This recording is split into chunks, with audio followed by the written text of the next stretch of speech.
ఇతనికి చూపు లేకపోయినా తుఫాన్ బారి నుంచి తమ ఊరిని కాపాడుకోవడం కోసం ఇప్పటి వరకు 5 లక్షల చెట్లు నాటాడు. ఎవరు సార్ మీరు? ఇతను పశ్చిమ బెంగాల్లోని సుందర్బన్స్ అనే ప్రాంతానికి చెందిన వ్యక్తి. ఇతని పేరు అకుల్ బిస్వాస్.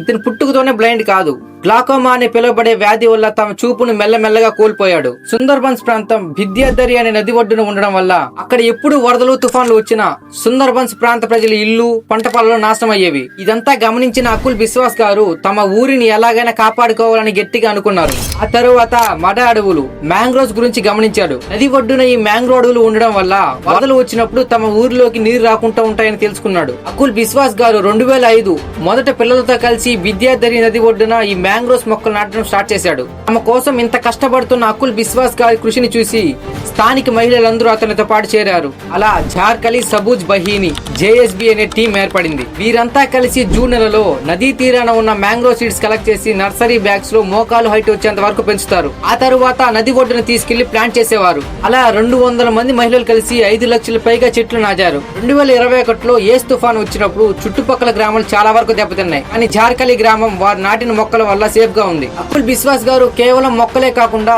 పేద పిల్లలకు మధ్యలో చదువు ఆపేసిన తల్లుల కోసం కోచింగ్ సెంటర్ నడుపుతున్నారు. అకుల్ బిస్వాస్ గారికి చూపు లేకపోయినా 200 మంది మహిళలను కలిపి గ్రీన్ ఆర్మీగా మార్చి ప్రకృతిని మనం కాపాడితే ప్రకృతి మనల్ని కాపాడుతుందని ప్రపంచాన్ని నిరూపించాడు.